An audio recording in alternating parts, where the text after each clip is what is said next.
Hi, everyone. This is Hal Krosman with Screenwriting U, and today we're going to talk about how we got 300 script requests. And in the midst of this, I'm going to talk with you about a bunch of things that I think will help you out. First, I want to talk about the difference between how most people market versus what is truly successful getting into this industry. Second, then we'll go to what causes producers to say yes. You need to know that. Third, from there, what's missing from most pitches? I'll do a quick demo on creating some pitches. And then I'll talk with you about the upcoming class, Getting Scripts to Power Players, for those of you who want to be an absolute master at this process of being able to get your script in the door. If you think about it, we spend a lot of time writing our screenplays, thinking up, creating, walking around, trying to figure things out. And then when it comes to marketing, a lot of times people just don't know where to go or what to do or how to create a pitch that really does give them the success that they want. So that's what all of this is about. That's what the upcoming class is about, all of that kind of thing. So let's do this. Normal versus successful marketing. So, a couple of categories here. I'm going to give you 5 different categories. The first one is project selection. Normal people have a tendency to just pitch whatever they have. And in fact, when they're actually deciding on what project they're going to write, often it's just whatever pops into their heads. I have probably talked with at least 1,000 writers who I'll say, "Oh, that's an interesting pitch. How'd you come up with this?" And they'll go, "Well, I woke up with it one morning, or I was walking and this idea came to me and I just decided to write it," or something like that. And it's like basically what they're doing is they're just going, something pops into my head. I just make the decision to write at that point. That's okay if you're just working on learning how to write. When it comes to actual pitching, if what you're doing is coming in and saying, "Well, I like this script best, therefore I'll pitch it," that's a little different criteria. That's a pretty normal criteria. It's what most people do. Sometimes it works, sometimes it doesn't. I'd rather give you a stronger criteria over here. But let's continue on this. When it comes to the pitch, for the most part, and this comes from having been at Pitch Fest, actually we did 25 events where we brought writers to town. I introduced them to a bunch of producers. They pitched their projects and all of that kind of thing. In general, most of them want to sit down and just tell the story. And then they fill it full of details. Sometimes it's so detailed, they'll have 5 to 8 details in every single sentence. What that does, first, that burns the producer out. But second, that's not necessarily what they're looking for. So we're going to talk about that in a moment. Finding producers for most writers, if you haven't been through some of our classes about this is just a big question mark. How do I find producers? They'll tell me, I've had hundreds of writers tell me it's impossible to get things into producers. And I'll say, "Well, how have you tried?" And then they'll usually tell me about some of the services they went to and paid, or the pitch fest that they went to, or something like that. And then other than that, they have no idea how to find producers. That's not reliable. So you need to be able to find producers and to get access. And then pitching. What's the normal version of pitching? The person's nervous. A lot of times they're rambling, especially at the beginning, and they're focused on themselves and their project. Now, if you experience this, it's okay. The good thing is you got it out of the way. You now know, what makes pitching really uncomfortable. When we're working with writers, when they're going through this process, we want to turn this into a game as fast as possible. And once you do that, then a lot of this goes away. But again, the more you know, the better you get. So, and then of course, marketing. The difference between pitching and marketing is that you're face to face with this producer right now, you're pitching. Marketing is putting together entire campaigns and going out to a whole series of different producers. In general, what I've found, and this is what caused me to put together our first marketing class. And let me tell you what happened so that you know. This is like 2 strikes ago, maybe 3. Uh, the strike was coming to a conclusion. I got word that the strike was going to be ending from an insider who told me about it on Friday. They were going to announce the strike is over on Monday. So I put together a whole group of writers and I said, hey, it's been a year. Nobody has worked with any projects. It's the ultimate time to get a project in front of a producer. Let's all get together and market. And so we did that. And it was our first time to do this. We'd never marketed. We were going to market for 30 days. Here's what happened with most of the people. They took the first couple of steps, and the first time they got what they called a rejection, they quit. So by the end of, we were going to market for 30 days. By the end of 5 days, we had gone from like 60 writers who had joined us to 4 that were still marketing. By the end of 10 days, we had none. They had all used this particular marketing strategy. You give it a try. If it doesn't work, you exit. Please don't use that. If you're actually going to market, this first, the word rejection is not accurate. What they were calling a rejection was a producer saying, sorry, the project isn't for me. And that's like that first inside the producer world, I'm going to tell you that makes no sense whatsoever.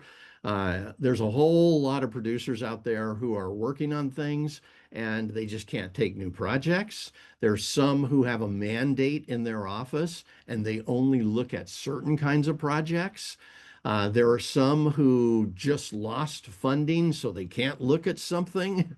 There are also producers who just made some kind of major deal, and so they have to focus all their attention on that.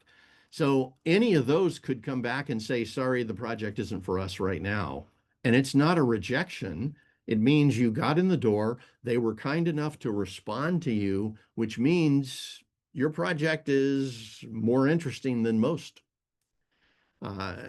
And so we stopped looking at those kinds of things as rejection. We started looking at them as a step to the next time we pitch that producer. Just wanted to give you that. Now, on the other side, here's successful marketing. First, the project selection. You lead with your most marketable project. And let me tell you, everything I'm about to tell you on this side actually makes a difference as to whether you get a sale or not. We just went through this with a group, the one that we just finished 2 weeks ago. They got 300 script requests. It was a very small group, and they worked their tails off. But here's what was really interesting. Almost everything that's on this side, the people who did it got script requests. The people who didn't.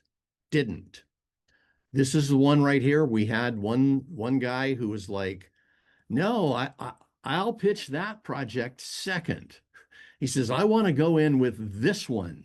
And he pitched something. And I said, oh, don't pitch that to a producer. That sounds like one of your learning scripts. And he goes, you're right. Well, it was my first script. And I said, why are you pitching that? And he goes, 'cause I like that script. And it's like, so we went through that whole 30 days of pitching. He pitched that first every single time, and it was over. 3 times I went back to him and said, what are you doing? And the third time was the first time he considered it. He had been pitching it for like 23 days. So we switched at that point. He started pitching only his best project, the one that was the most marketable. And he ended up getting like 7 requests by the end of the thing. If you look at that, he was in 1 week, he got 7 requests. What if he had done that the entire time? So leading with anything but your most marketable project is a mistake. You need to come in with the most marketable project, because your first impression to them becomes who they think you are. So you put something in front of them that's the ultimate bait, and you have a chance. Now, when it comes to pitching, you want to pitch based on the producer's needs. I'm going to spend a lot of time talking about this today. But there's a difference between trying to tell your story, trying to put as much detail in, versus going to what causes them to say yes. This is incredibly important. I had some writers who were like, "Oh, I don't want to pitch that way." And it was only 2 out of the whole group. And halfway through, they were still at 0 script request, because they were telling their story. They were trying to tell as much of their story as they could in their 5 minutes.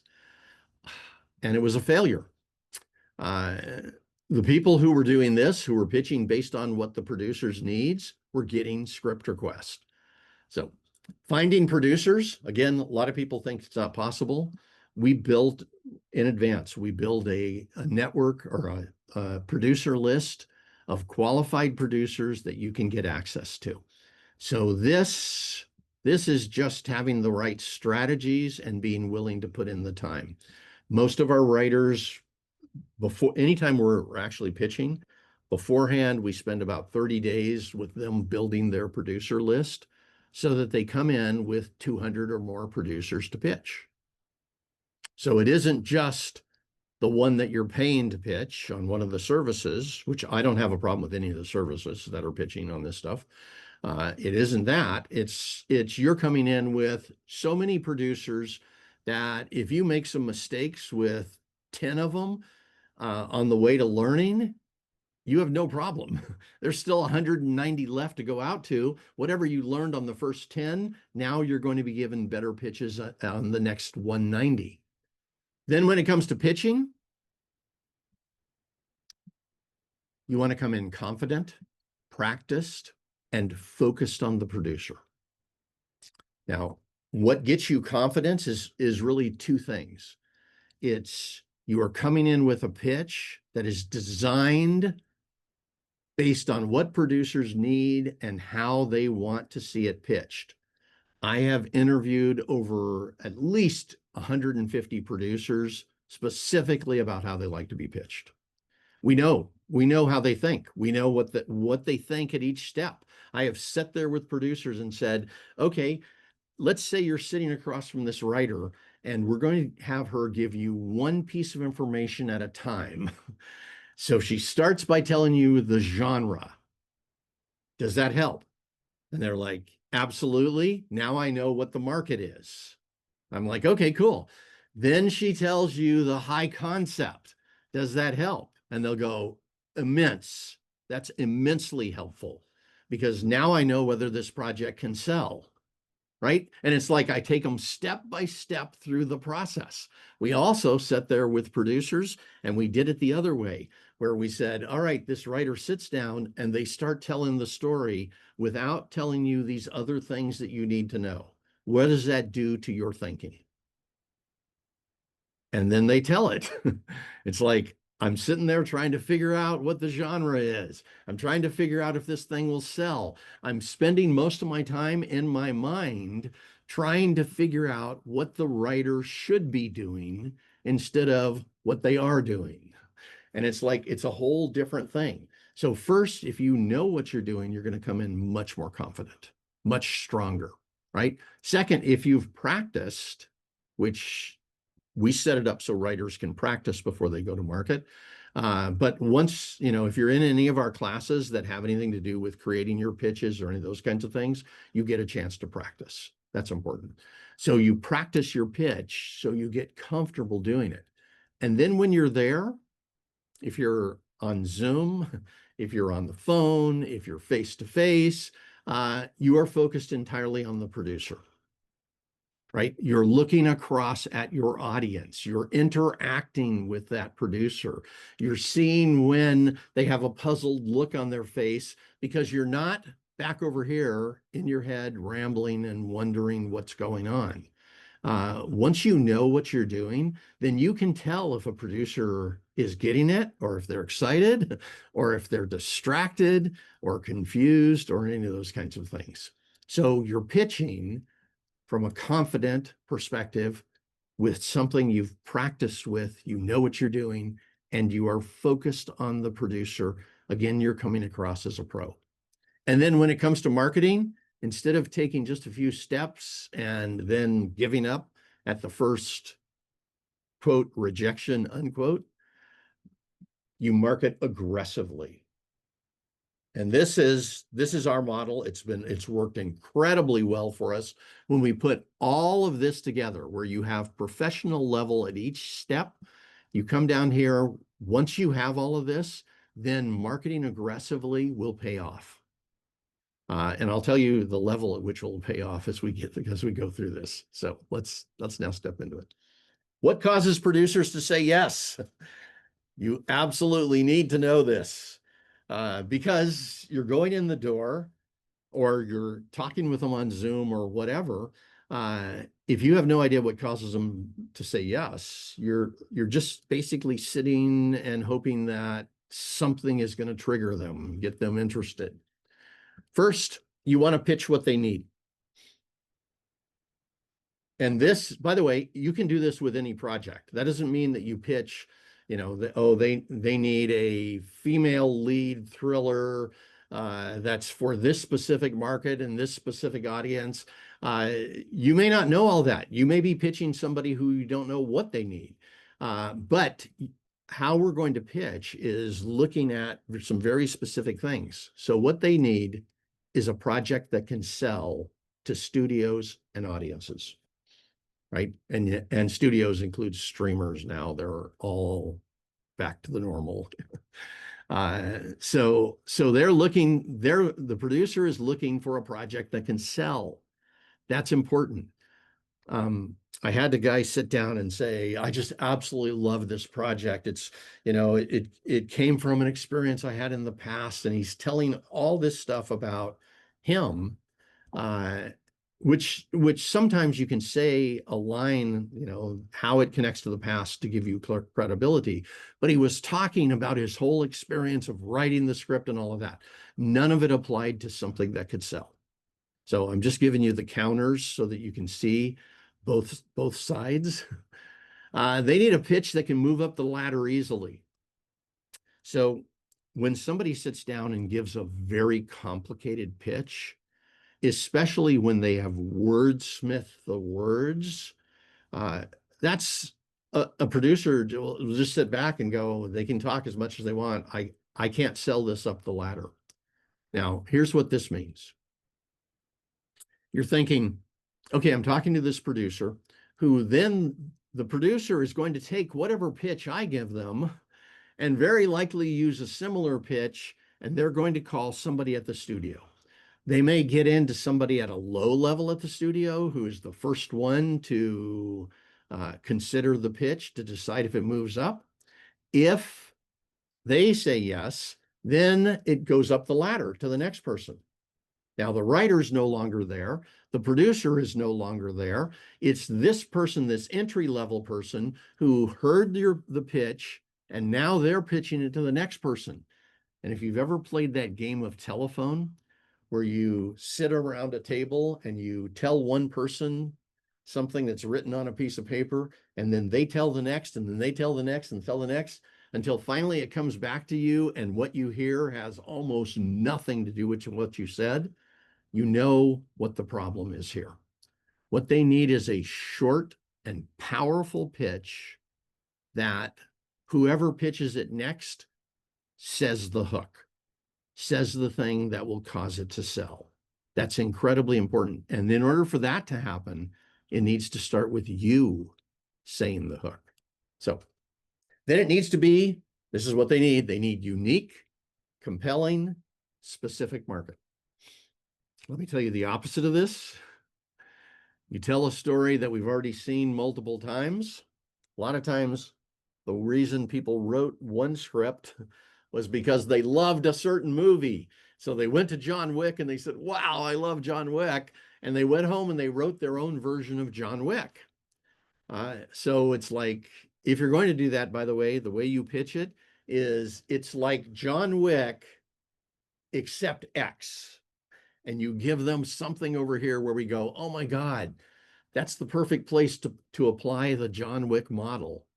That you're making the second part unique. You're showing us something we haven't seen with John Wick before. Other than that, I'd be looking to create some kind of major high concept, something that's unique, something we haven't seen, something that will appeal to an audience, right? And that makes it compelling. This third part is the specific audience or the specific market. And let me say something here. What this means usually is you give a genre and you tell who you think the market is. So let me tell you what it's not. The genre is not 5 genres. I have people who will say, I have an action thriller, comedy with romance, and it's a period piece. And it's like, okay, they just said 5 things in a row. First, for the producer sitting there has 2 problems with it right off the bat. And I've talked with at least 50 producers about this. Their first problem is you just said 5 genres in a row and now they don't know what it is. They don't. It's confusing. It's like, oh, so is it an action? Is it a thriller? Is it a comedy? Is it, and then let's just be clear. Almost every script has some kind of romance in it. So a lot of times if you're saying it's a romance, it's because it's a rom-com and we're going to send people there to see a romantic movie. So you can take that one out. If you've got an action thriller, I would stop right after the word thriller. I have an action thriller. They can get that. They can understand that. Don't then tell us it has comedy in it. So what? They'll see that as they read it. Tell them the 2 main genres and stop. The other part is, who's the audience? And I've seen this so many times at Pitch Fest. A producer will say, so who do you think the audience is? And the person will say, everyone. Now, there's 2 problems with that. And I'm just trying to give you what I can here. First problem is, as soon as you say that, you basically just said the only place it can go is the studio. And by the way, they need a minimum $30 to $50 million marketing budget to be able to get to everyone. There are some movies that go to everyone, either they're 4-quadrant movies or they're movies that already are big enough that they can afford the $30 million or $50 million of marketing. But especially if you're talking to a small producer, that's not what you want to say. Here's what you really want to say. You want to go to the exact market that this thing is targeting, right? I had a movie at one point my daughter asked me to go see. I'd never heard of it. And I actually told her, no, sorry, that movie isn't playing because I'd never heard a thing about it. And she goes, yes, it is. And then she shows me. It was on the first day. I was like, wow. So we went to a 3 p.m. showing and walk in and the movie theater is completely packed. There's 2 seats right up front, left-hand side on the very front row. Josie and I sit down. I turn and look back at the theater because it's light at that point, and it's all girls 12 to 15 years old. Josie was 14 at that point. They had targeted that market incredibly well. So I told this story to a producer and he goes, oh yeah, he says, yeah, that's an easy market to market to. And I was like, really? Tell me how. And then he told me the exact model they used to market that movie. And so I started talking with other producers, and I would say, here, we have an action thriller that is going out. The audience would be males over 25. And they would go, okay. And I would say, what did you just see in your mind? And then they would tell me, I saw these three movies that went out to males over 25 that were action thrillers. And when I started asking, did you think about how they marketed those movies? They'd say yes. And then they'd tell me the plan. So if you say a specific market, you have a 10 times better chance that the producer will go, oh, yeah, I know how to market to that audience. I know how to sell to that audience. What that does is this. It means immediately in their mind, they're seeing a path to the movie making money, which is what they want, right? So, and then they need to see a trailer that can hook an audience. So this doesn't mean you tell them the trailer. It means you present just enough so that they can imagine a trailer, right? And this basically what this means is you're going to tell the transformational journey of the movie in a short and compelling way, and that's enough for them to be able to see a trailer. And then your job, and this is the most important thing of all of these, your job is to discover a pitch that will sell. There's a couple of ways you can do that. I'm going to show you one today, a real simple way to discover a pitch that can sell. But I'll tell you, when Cheryl and I were pitching and taking projects in, we got 35 scripts into major production companies and studios. A lot of time, the first version of the pitch that we tried didn't work. And we'd work on it beforehand. We'd get it down to a single sentence. We'd have a 1-sentence version. We'd have a 30-second version. We'd have a 3-minute version, all that kind of thing. A lot of times the first version didn't work. We'd come out of the meeting, re-brainstorm it, go to the next meeting. You know, if you're on Zoom, you can easily do that sitting in your home. But your job is to discover the pitch that will sell. And if possible, discover it before you write the script. And that's a pro tip. I'll talk about that later too. So what's missing from most pitches? And I'm just giving you a whole bunch of stuff here, but I think this will make a difference for you. There's a difference between writer needs and producer needs. So let me show you that so you know. The writer loves their story, their characters, and their details. Now, I know that for a couple of reasons. First one is I was a writer. Second, I have been there with hundreds and hundreds of writers as they're pitching.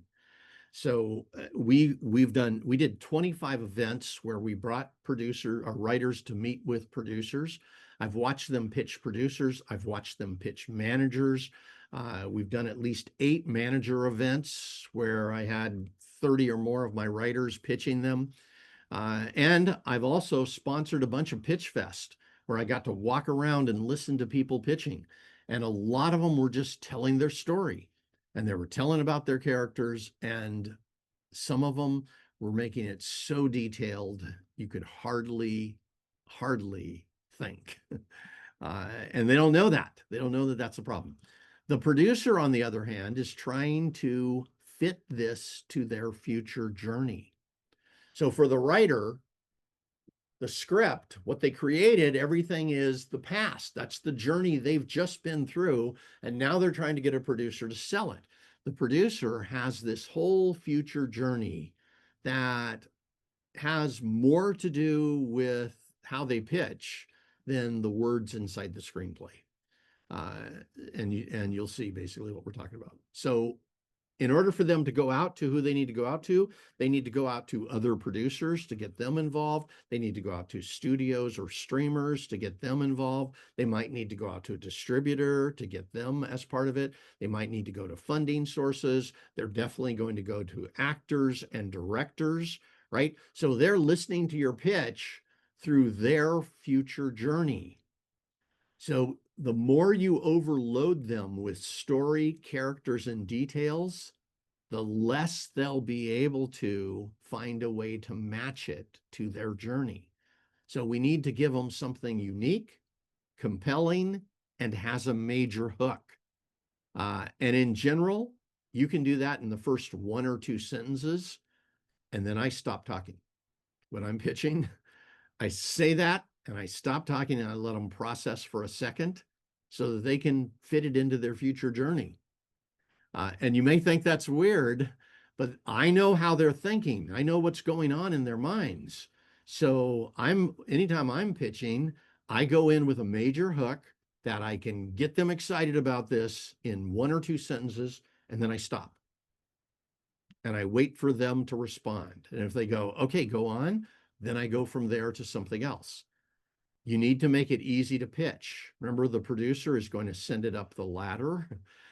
They're going to pitch producers who are going to pitch other people to get involved. They're going to pitch studio execs who will then pitch their bosses, those kinds of things. It needs to make sense in a specific market. And again, remember this, when you tell your pitch, if the producer can't figure out what the market is, it's a no, right? If they can't figure out how to market it, it's a no. Now, don't tell them how to market it, but you absolutely can tell them the future market. What do you think is the market? This is high school kids in between, 12 to 18 years old, focused specifically around males, right? We know the market. We know who it's going to, who the audience is. Since it's a high school movie, we have a pretty good idea what that is. And then I'll tell them the genre at that point, and they'll be able to tell, is this an action story? Is it a thriller? Is it a comedy? Is it a drama? They now know the audience and the genre, which gives them the market. So, and then here's the other thing to think of. If I'm pitching horror, this is the way I would pitch. High concept, low budget, high potential upside, because that's what that genre generally focuses on. If I can show them that, if I can give them a high concept and have it presented in a way that they can see this is a fairly low budget movie, but because of the hook, because of the high concept, it has a high potential upside. That's what that market needs, right? If we're talking about maybe rom-coms, then, no, by the way, notice I didn't even present characters. In general, there are times where the characters really matter a lot, but in general, they need to know this, this, and this before they even talk about anything else. If you're talking to a rom-com market, then you've got roles that are going to be appealing to certain kinds of lead characters who are going to be attractive to the audience. So you want to go with high concept. Probably next would be who the lead characters are that will attract some stars that audiences want to see fall in love, right? So now the subtext of pitching, because this is the other part. I've seen writers do this. And by the way, I'm pretty positive I did it the first time I pitched. They'll tell the producer that the project will sell. Don't say these words. Leave that in the subtext. The producer's looking to see if they can find a way to sell it. What you want to do is make it as easy as possible for them to say, oh, I know I can sell this. Because the moment they know they can sell it, they're in business. But if you say the project can sell, I'll tell you what they'll say, because I've seen it. They'll go, how do you know exactly? And now the writer has to stumble through trying to say something that usually is embarrassing because they can't prove to a producer the project can sell. The producer knows the market inside and out. You want the producer to prove to themselves that it can sell. And again, that's part of the subtext. Also, don't tell them it'll win Academy Awards or any of that kind of thing. There's two reasons for this. First, only usually one movie in every genre wins an Academy Award every year kind of thing. And so it's like crazy. Second, the other thing is in order to even get into the Academy Awards, they're spending a massive amount of money and doing campaigns that are designed for those Academy Awards. So there's a lot of things that you probably don't know about that. But just saying it actually makes you look like you don't know what you're talking about. So I wouldn't even mention things like that. Instead, what you want to do is you want to present your project through their needs. So this means, again, you recognize what they need to know first, and you tell them. Let me give you a quick story on this. I had a lady, we were at one of our live events. They were pitching. She's at this table pitching, and she tells me up front, we gave her a pitch, by the way. I listened to her whole long story and which took a lot, and I gave her a pitch that was short to the point, was powerful. It was one sentence, and it told the high concept, and it told the genre and the market. She sat down and she looked over at me and she goes, I want to pitch it my way. And I said, you are free to do that. However, I think you have a much better chance if you just say this stuff. So she sat there and she told this producer her story. She talked for 3 minutes straight. The producer was on the edge of falling asleep. And we got to the end, and the producer says, okay, next. He didn't ask her a question, nothing. And she goes, wait a minute. Can I give you one other thing? And then she gives our pitch. And he goes, oh, that one's interesting. Tell me about that one. Because he thought it was a different movie. And so she was smart. She only said 2 sentences. They got to exactly what the producer needed. She presented through their needs, and he requested it, not knowing that the one he had turned down was the same exact project. Now, the first one was presented through her needs. Second one was presented through his. So generally, we do this. Genre, title, high concept equals this can sell. If you tell them the genre, tell them the title and the high concept, and this is all really, really strong, you are in business. If you haven't figured this out yet, or if some of these aren't real strong, then you get the chance to work with it and come up with something better. Again, I was telling you, we've almost every time that we did our first pitch on a project, our first version didn't hit. It was close.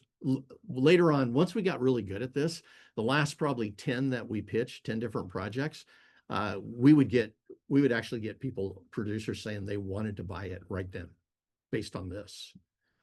They knew us, they knew the script was going to be good. And we gave them a strong genre, title, high concept, and they just said yes. So it makes a huge difference. The other possibility is to do it this way. What makes this project unique? Whatever that is, that can sell.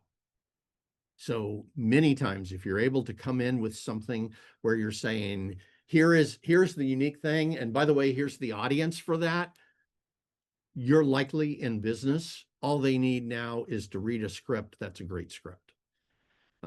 So 5 keys. First one is choose the right producers. And at minimum, this means what's their budget and genre? Does their budget and genre match you? And you can find this out pretty easy on IMDb. You can look to see what kind of budgets they've done on projects. Do they do the budget that matches yours? If you have a project that's low budget, under 5 million, look for producers who have done that. Also, do they do your genre? Right? It's like I have a friend who only does horror movies, and he keeps asking me, Hal, why does anybody send me a rom-com? I don't understand it. And it's like, I got it. That's his genre. He does horror. That's all he does. Blumhouse made their success doing horror. So there are some producers out there that only do action stories. Jerry Bruckheimer, for instance. There are some producers that only do comedies. There are some producers that only do dramas, right? Find the producer that does your genre. Again, go with this first. Genre, title, high concept. By saying genre first, they don't have to guess. If you've got a great title, you can lead with that. And as soon as they hear a great title, you have a good chance. High concept, short hook, to the point. They get it immediately. They go, yeah. Then what I would do before you start going to producers is I would test your pitch. Does it light people up? And this isn't small. What this basically means is it doesn't mean, do they go, oh, that's interesting. That when somebody says that's interesting, that basically means, oops, I made a mistake there.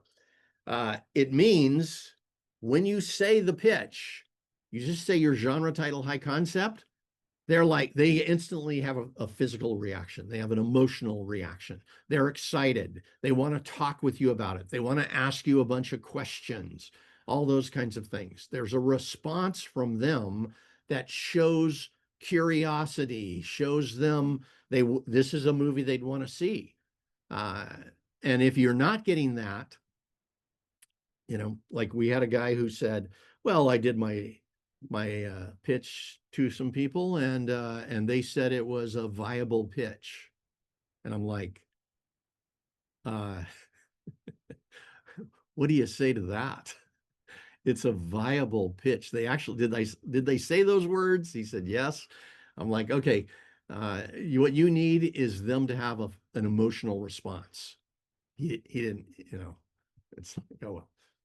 And then this is really important. Stop pitching when they request the script. Please. If you're pitching, let's say you're in the middle of it, you're halfway through telling your story, and they go, wow, that's great. Send that to me. Don't tell the rest of the story.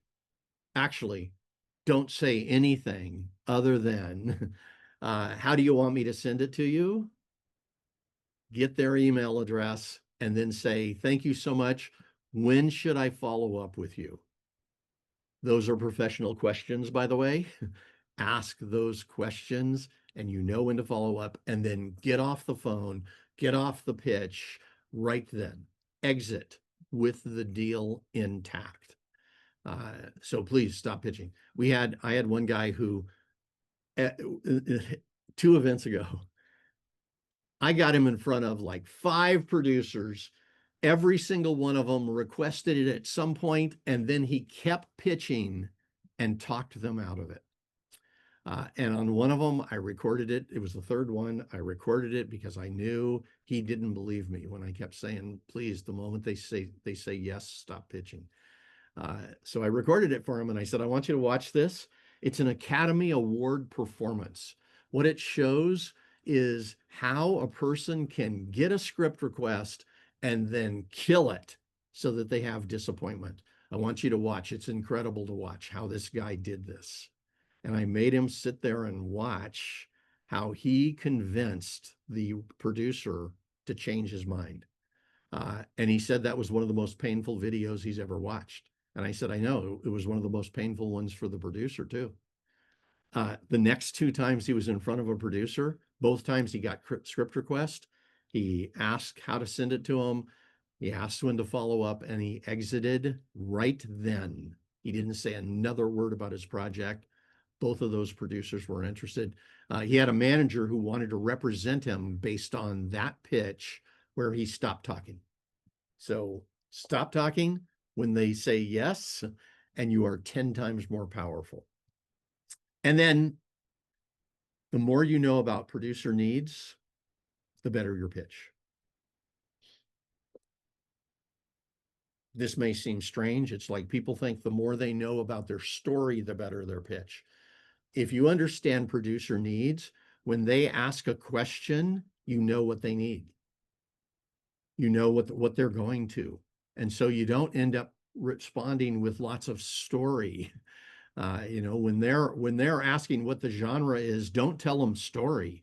Say thriller, right? Say one word and they'll go, okay, cool. Now they know how to sell it and they know what market to sell it to, right? If you understand producer needs, you don't answer every question with more story. That's important. So let's look at the market just a little bit here. I just want you to see this. Usually up here we have, these are the big ones, right? You've got the studios and streamers, we've got the big producers, we've got the middle producers. This makes up about 3% of the market when it comes to producers. This is where everybody talks about going because the studios and streamers make bigger movies. They have higher budgets, all that kind of thing. You have a better chance of better stars, everything else. The other problem with this, though, is pretty much you need an agent or manager to get in these doors. There's one other strategy. I'll give you that one in just a moment. But for the most part, you need someone to get you in these doors so that they can look at your script or your project or listen to your pitch.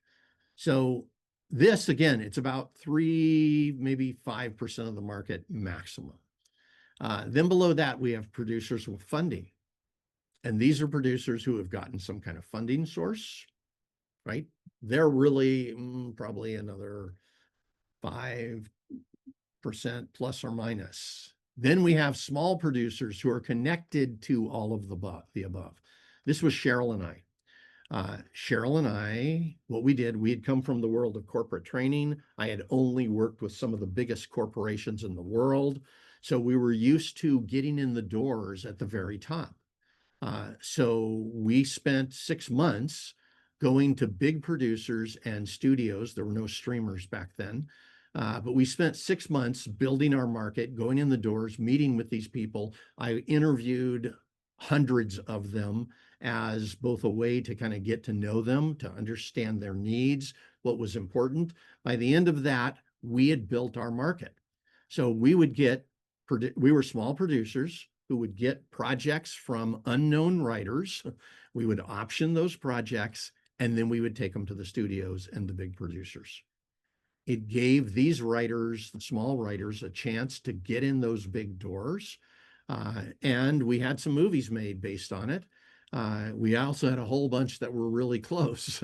So we got 35 different projects over about a 5-year period into these two before we decided to change what our lives were about at that point. And then down here, there's indie producers who shoot their own movies. So the truth is any of these three can get you a movie made, right? You just have to go to them. Now, here's the good news. Here's where these are. Studios and streamers are mainly in LA, New York, or some kind of hub.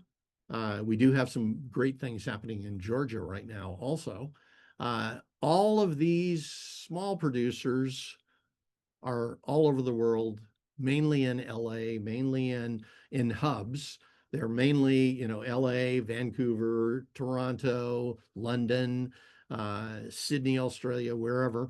And you can get to these people. They answer their own phones. A lot of times when you call them, they're sitting in their home office. If they have an assistant, it's just them and their assistant, but they also answer their own emails. So these people are accessible.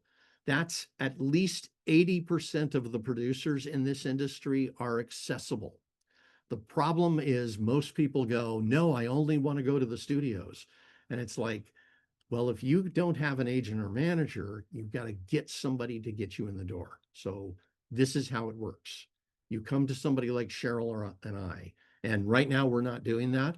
But when we were, we got lots and lots of writers into the big producers and the studios. So we could get in to the big producers, we could get into the studios. If the project was appropriate for that, that's where we went, right? So this is a place to go. But getting to producers with funding is also great, and indie producers who can shoot their own movie, that's a way out to go also. Now, the question, what do these 300 script requests say? And sorry if this is taking a long time. I'm just trying to help you guys out. We finished that one group 2 weeks ago. So we spent 30 days marketing with that group. 2 weeks ago, it was a small group of writers. We got 300 script requests. Actually, they've gotten more since then. We've already, by the way, had 5 deals that have happened from that, and 1 writer that has gotten a manager out of it. So it's like, they got their 300 script requests. They're following up on them right now, as in they sent in the script to the producer. Now they're going back to check in with them. And as that happens, we're going to get more deals. So first thing that it told me was the market is way better than most people think. There's so many people out there who are still naysaying this market. And yes, it's different. Yes, some things have changed, but 300 script requests out of this small group of writers says producers need projects. They're looking for stuff. And they're requesting scripts that have strong pitches. That was the other part that we saw. In our group, we basically had 20 writers who were marketing, and 5 of them chose to do a kind of pitch that I told them not to do. And they got no script requests up until they changed that pitch. So 5 of them did the normal pitch, what most people do, and got almost nothing. And it was sad to watch, but I guess they just had to learn the hard way. The ones who came in with strong pitches got script request. And the 2 people who had the best pitches I'd heard, they did every single thing we recommended.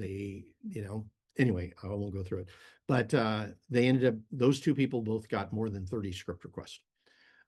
So this is absolutely possible.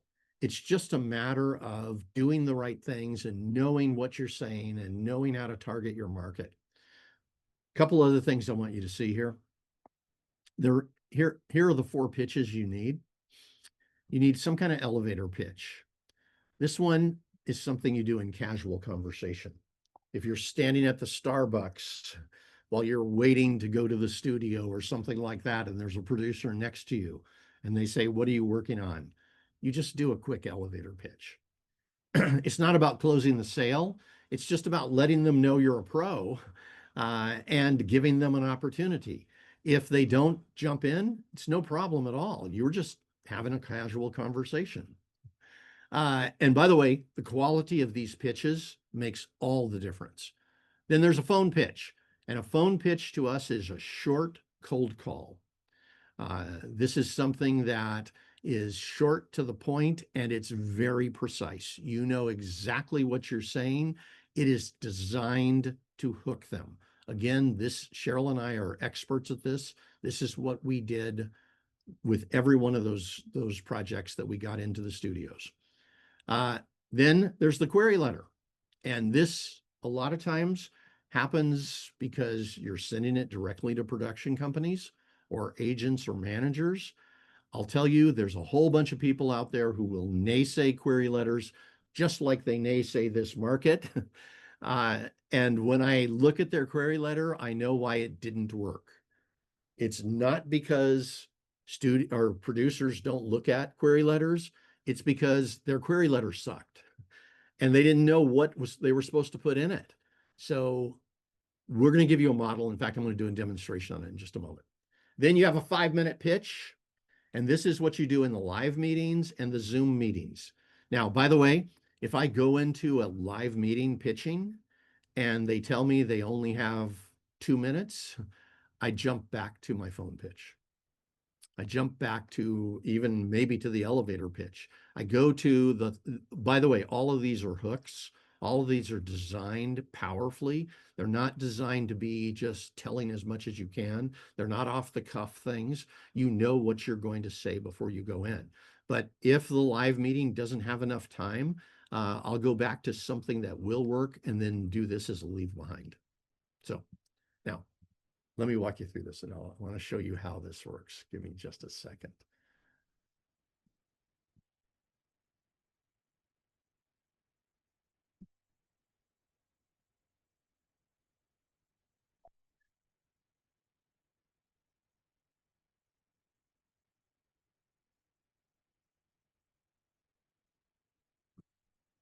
Here we go. So let's just a second. Let's go over here. So I'm going over to ChatGPT. I'm going to show you a prompt that helps create pitches. And in fact, we actually have 5 different prompts that we have worked with our development team on. It took us months to come up with these. On each one of them, we've tried 25 different versions. But on this one, this is for creating a query letter. And here's my query letter. So this is for a project I wrote called Vanquished. And here's what I'd like you to see. By the way, when you send it, you take out these words, middle hook, or opening hook, middle hook, final hook. But we specifically designed it in a way that it has hooks built into it. This is incredibly important. This came from 50 interviews I did with producers. They told me that when they look at a page and all it has is just a whole bunch of paragraphs, they just move on. They need something that will hook them. So here's the version it did. She dies in her wedding gown and wakes up alive again. That's an okay hook. I'm not saying that's great. Then what happens is there's another hook right here. Her fiance escapes the blast. Was the wedding just a trap? Okay, maybe. And then a final hook. If he escapes, she becomes the villain of humanity's greatest tragedy. Now, I like that one. I don't necessarily like either one of these. So I'll show you how he did this. I then have it give me 5 other possible opening hooks, 5 other possible middle hooks, 5 other possible final hooks. The purpose of this is this. I sat and watched producers while they look at query letters, and they would just glance, and you've got 8 seconds. So we designed it this way, where what they've got is they've got 3 possible hooks that they could look at in a glance. And I had producers sit there and look at regular query letters and say no before they ever read them. I had them look at ours and they would go, oh, this is interesting. Okay, yeah, I would read this one. And all it was they found a hook. They liked that hook or they liked that hook. It was incredibly simple. It changed everything. But the biggest problem that people have is, how do you create a hook? How do you actually write something here that is not filled with exposition, that is something that is designed to get the producer's attention and create curiosity, right? Because this is going to basically give our first act, and the big problem that happens in the first act that sends us into the rest of the story. I need them to read this and go, okay, I'll give it a shot, and then read the first act. And then when they get down to this hook, it creates even more interest. And now they read the main conflict of the rest of the story and they go, wow. And they read the final hook. It creates more interest. They request the script. So again, I'll tell you, people come in all the time and they go, oh, I'm just going to do it the way I do it. And 15 days into marketing, they'll be going, why aren't I getting any script requests? And why are these other people? And this is one of the big reasons. So you then get a chance to explore these possible hooks pick the one you like the best and move on to the next step. Now, let me just show you what the next step is. So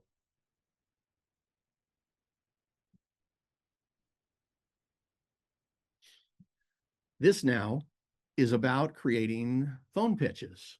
And by the way, you're going to create your own phone pitch in this class, but this gives you a chance to see like some simple versions.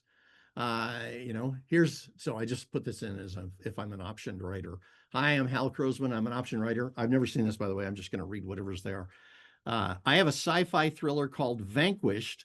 It's essentially Groundhog Day on an exploding space station. It's like Edge of Tomorrow with a major mystery.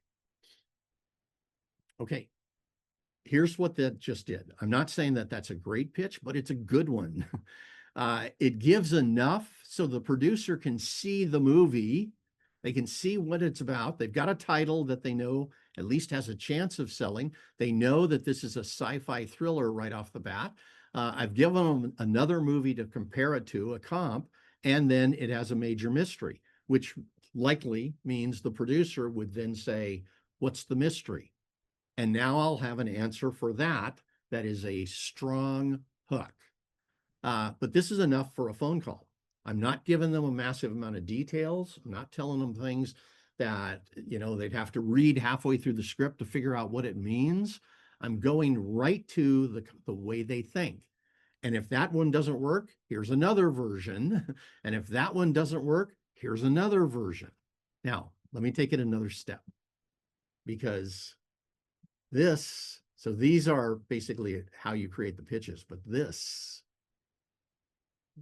will make you so much more confident.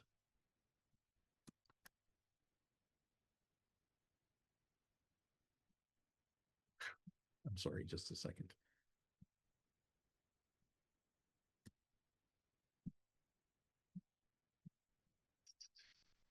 So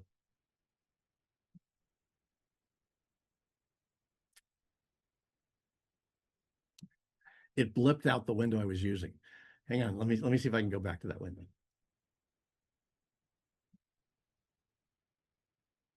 Nope. So okay. But let me just go ahead and do this one anyway. And give it.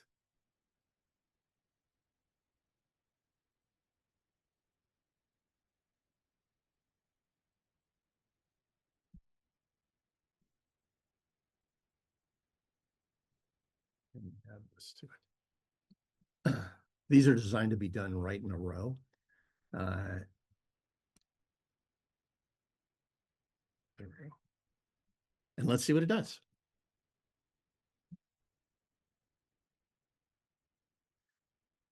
So here's the next part.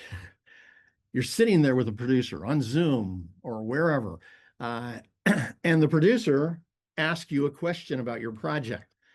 What you want to be able to do is to be able to immediately answer that question. So let's say I do this pitch, whatever it is. It's the Groundhog Day with an exploding space station. It's like Edge of Tomorrow with a major mystery twist. So the producer asked me a question, right? So they say, where do you see a home for this project? Now, do you know how to answer that? And yes, it says the word Netflix there, but do you know how to answer it for real? So let's do the Netflix one. Well, Netflix, this is the way I do it. Well, Netflix could be one place. They're pretty hungry for high concept, character-driven projects. They've also done some sci-fi projects like The Midnight Sky, Three Body Problem, etc. So that might work, right? So what just happened was they asked me a question, and instead of going blank or beating around the bush or being confused, I had something to say. Netflix could work, Amazon could work, but I had a different reason why each of them could work. And it made sense. And you don't have to memorize all this stuff. If I just get down, if I say, well, Netflix had they had some pretty strong sci-fi thrillers come out. Three Body Problem was one of them. Oxygen was another. And I just stop right there. they'll go, okay, yeah, you're right. Yeah, we could do this at Netflix, right? And now they see a path. Now I have the same answer, an answer for Amazon Prime, for Apple TV, for HBO, for Hulu. Uh, any of those could work in this situation. If your project doesn't fit one of those, it'll give you the 5 that are most likely to work that you could present to a producer if they ask for it. Let's go to another question. They ask for casting possibilities, right? Who do you see in the roles? So we go to our lead role here, Dr. Evelyn Hart, and let's see who it says. Florence Pugh, and then it gives a reason. Lily James and a reason. Jodie Comer and a reason, right? Here's the captain, right? And it gives 3 different people there. This guy would be amazing in it. And a reason. It gives us who could play the AI voiceover. Yeah, and I like, yeah, well, all 3 of them. And they may like all of them. So I wouldn't actually try to tell them, I'm not trying to do a trivia test here. All I need when they ask me for casting possibilities is for them to see somebody in the role that makes sense. Again, they'll see the movie made. If you said, well, if we're going at a high enough budget, we could go to Florence Pugh, and we could go with Pedro Pascal for the lead male. And all you have to do is say those words and they go, yeah, I could see that. And that's enough. You're now, in their mind, they just saw success happening with this movie. Now then we go down here, successful comps. And this is the other one. A lot of times people have problems with comps. They don't know, they can't figure out what are comps for their project. And a comp means a comparable movie. So this gives you a whole series. We used Edge of Tomorrow in there. That was one of the comps. Sunshine could be one. Annihilation, yeah. Arrival, maybe for this project. I don't know. But I just want to show you, it's like these questions can be answered incredibly easily if you have the information. So for your project, you can get exactly what you need to be able to come off as somebody who knows what they're doing when you're talking with producers. Yeah. And then here's the other one, and I won't go into this right now, but this happens. This has been happening more and more lately. Why this project? Why now? And why are you the right person to write it? And you need to be able to answer that. They'll say, why this? Why now? Why you? And it's like, first time that happened to me, I was stunned and I really didn't have an answer. I babbled through it. Once I learned what it was about, I went back and interviewed a producer about why. What does this matter? Why this? Why now? Why me? And the producer explained to me every single one of them and what was important. So we built it into this prompt so that you can get the kind of answers that will make sense in a producer's world. Now, just a second. Let's go back over here. So what that does is that makes it incredibly easy for you to be able to pitch producers. For the most part, most people are going in, they're trying to tell their story, and that just doesn't work. So your success when you're doing this whole thing is really kind of based on 2 parts. And one part is that you have a great pitch and you have answers to their questions. Incredibly important. If you don't have a great pitch, the rest doesn't matter. It doesn't matter that you wrote that script. It doesn't matter how many drafts you did. Almost none of that matters. You might be able to get it in if you end up winning first place in a contest, a big contest. But other than that, they're looking for a great pitch. That's what producers need to be able to pitch it up the ladder. Then the second part is you need a well-written script. Now, what most people do is they write the script first and then they go to the pitch. And if you came into this class that we're working with, you'll be coming in with a script that's already written, and then your job is to figure out the pitch and be able to answer all the questions. Amateurs write the script first, totally fine.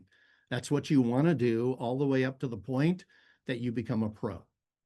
The pros, all the A-list screenwriters I talk to, they write the pitch before they write the script. If they're going to do a spec script, one that they can sell, not one they've been hired to write, if they're doing a spec script, they write the pitch first, they go out and test it, and they only write the script if they know that it can sell. Now, once you understand and you master this whole thing, that's what you'll want to do. And this is pretty much what your career will look like. On this side, we have success. So let's say you made one deal and then you made another deal and then you made another, or you went out and pitched to producers and they liked your script, that you got script request, and then you did it with another and another and another. You are building your success. On this side, you have your reputation. If you don't know any producers right now, you have no reputation. You're at zero. That's okay. That's where everybody starts. But you want to build that reputation over time until you have the kind of reputation where you could just call up and say, hey, I just finished a new script. Do you want to look at it? And because they know you, because you just had 3 movies made, they're just going to say yes. And that's your pitch, right? But the way you get there is this. You go in with higher quality pitches, right? That's you constantly, every step you make, you create a better pitch than the last one. And you come in at the very beginning with your first project, whatever you're working on right now. You create an amazing pitch for that. You get it in, let's say you get it into 20 producers, let's pretend. Now what you have is those 20 producers become your base, right? They're your network. You pitched a project to them, they read the script, they now know you, you can come back with your next project. And this time you go to those 20 producers first, and then you pitch it to another 100, and let's say you get into another 30 producers. Now what you have is 50 producers reading your script. Very likely you're going to make a deal at this point if you didn't hear, right? But if not, by the time you get to this third project, and this is how we built our network, you're now going in with 50 producers who have read your script. You market to them, and then you market to another 50. But because you've done this and this, you're much better. You have a higher quality pitch. And on that third one, you very likely get it into 75 to 100 producers. And from that point on, you're in business. Very likely this one might sell, this one has a very good chance, and this one will sell because you now know the market, you know how to create the higher quality pitches, you know what you're doing. This isn't about just one shot. Once you have any kind of success here, you want to go back to those same producers with another project, and then back to those producers with another one. And you do that, and you'll build a career. You'll have the success you want. Now, all of this really is based on your ability to pitch, which is key to your success in anything you want to do. There are a lot of people out there that'll tell you it's not possible to break in. That just means they don't know these strategies. They have no idea what they're doing. When people tell me that, I ask them, how did they try? And they tell me something from the 1990s, a set of strategies that wouldn't work in today's market. The more you know about what causes deals to happen, the more successful you'll be. If you want to increase your chance, the best thing you can do is learn how to pitch at a really high level and get really good at it. It's the other part of your job. As a writer, your job is to write an incredible script and then bring in an incredible pitch that makes it easy to sell it. That's your job. And if you do that, you're in business. So if you haven't gotten to the point where you are great at pitching yet, come join us for this class. Now, let me walk you through this, and then I'll give you a special that will make it easy for you. So this is our class. It's called Getting Your Scripts to Power Players. That means getting your scripts to producers, agents, managers who could possibly get it made. The first day, you're going to learn how to get 50 script requests. This came from, we've taken people to market at least 30 times. And I don't mean one person. I mean, sometimes I've taken 30 or 40 or 50 people to market at the same time. We've done that at least 30 times. Every single time we do it, we've had at least one or more people who have gotten 50 script requests. So at one point, I went back and I interviewed all of them to find out what did they do that was different than everybody else. That's in lesson 1. So I will give you the exact model. What caused them to be able to get 50 script requests? You already know what that is after lesson 1. So everything you do after that will be based on you doing that model. Now, then it's about what do managers and producers need? Here, what we're talking about is the specifics. I talked a little bit about what producers need. We'll give you exactly what they need. This came from interviews with producers. I also interviewed about 100 managers about what they need, and I interviewed about 50 agents about what they need.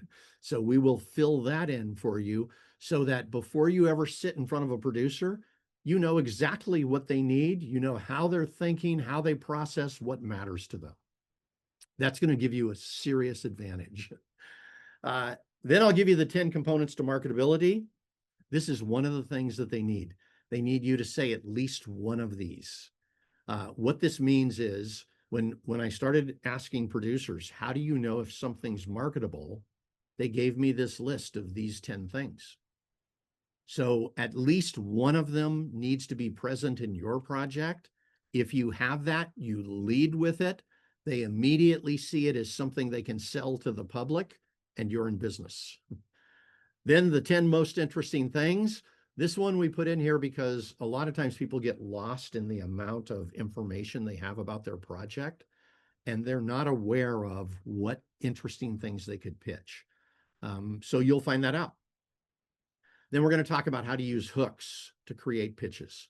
And you noticed in that query letter version, it had hooks built in. This is, I think, one of the hardest but most valuable things you can learn. How to create hooks so that you can say a single sentence and the producer sits up and says, yeah, tell me about it. Right? They are engaged. You got their curiosity. They now want to know. They also, when you can do that, in their mind, they're like, oh, this can sell. There's a hook there that grabbed my attention. It'll grab an audience's attention. From there, we'll go to our first pitch, which is the high concept and the elevator pitch. So high concepts, I'm going to give you exactly how to create these and how to create elevator pitches. This is basically a high concept is a single sentence that has a major hook that the moment you say it, people go, I have to see that movie. So then from there, how to do advanced query letters. You just saw me create a version of one of those. I wouldn't use exactly what the AI did, but why I use AI on it is because it gives you a chance to see something that can work right now. And then based on that, you make edits, you do changes, you elevate, you improve things, you use different hooks. I just want to make it incredibly easy for you. By the way, you'll have a prompt for the elevator pitch, the high concept. You'll have an AI prompt for this. Then it's about being stars at Pitch Fest, which this is your Zoom pitch. Right now, they're not doing Pitch Fest, but they will at some point.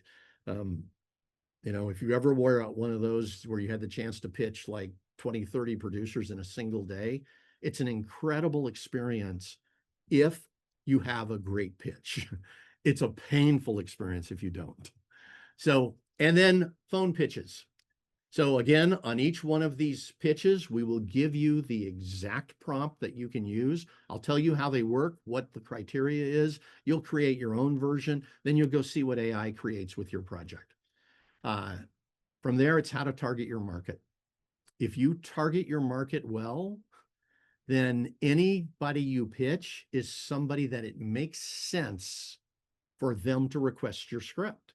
Right? And so they're sitting there and you came in and it fits their genre, it fits their budget. It's a project that has a unique hook to it, so they know they can sell it. And they're sitting there going, wow, I'm the lucky producer that just found this. rather than going, how do I get rid of this writer? So, be up for that. And then how to network it from anywhere in the world. No matter where you are, our networking model, you can build a whole network of producers that you can go back to over and over and over again. And then finally, how to put your marketing campaign in action. So everything here will mean when you're sitting there with a producer, everything you say shows you are a pro. Every single thing. And all the things you don't say also show that you're a pro. You will know producers inside and out. You will know what you're doing. You will know how to create these pitches. You will have AI prompts to be able to create them instantly. But I will have explained and given you examples, so you will be able to see exactly how to create every one of these pitches.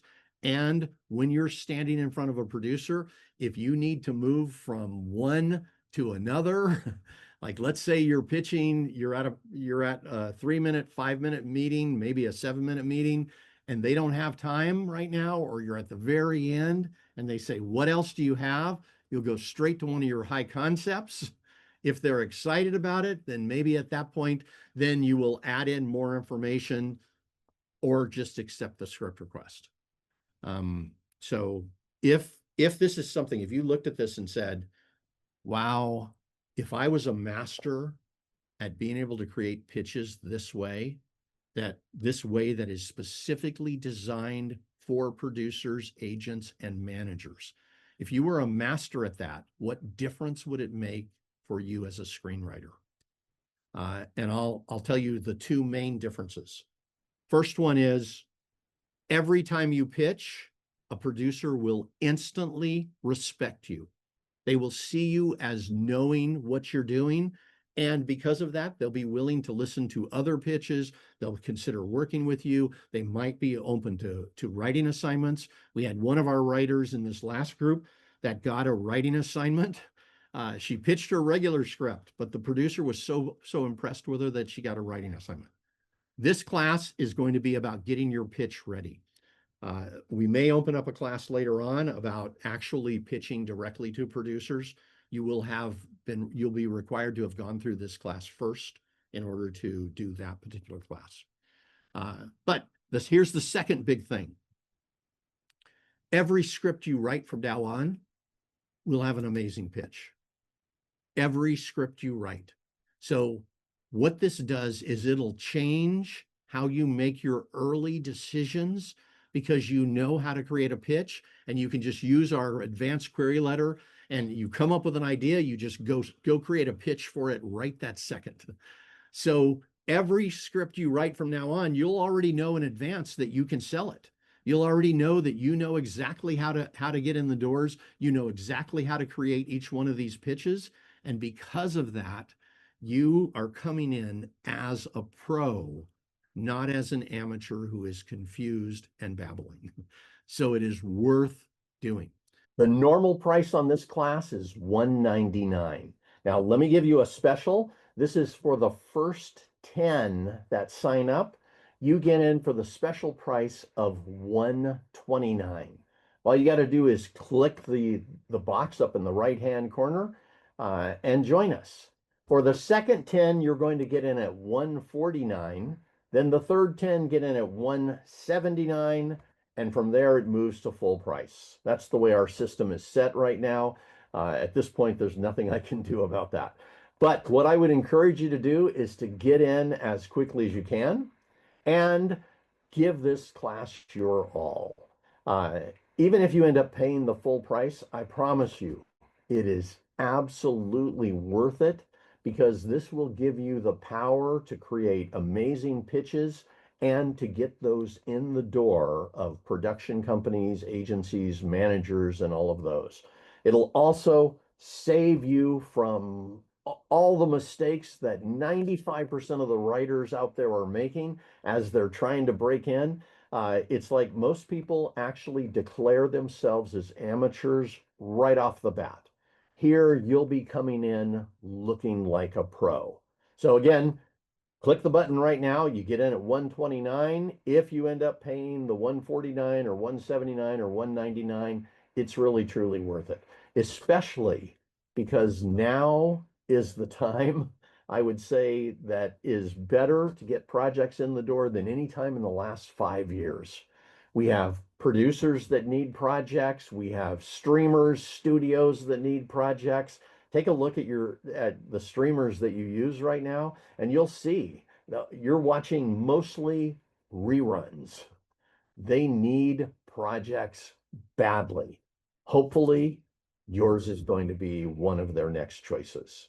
So, with that, listen, I want to say thank you so much for taking the time today, spending it with us. I hope what we already did has made a difference for you. And I promise you, once you sign up for this class, from that point on, every step you take will give you a significantly better chance of succeeding. With that, this is Hal Croasman wishing you the absolute best. Bye-bye, everyone.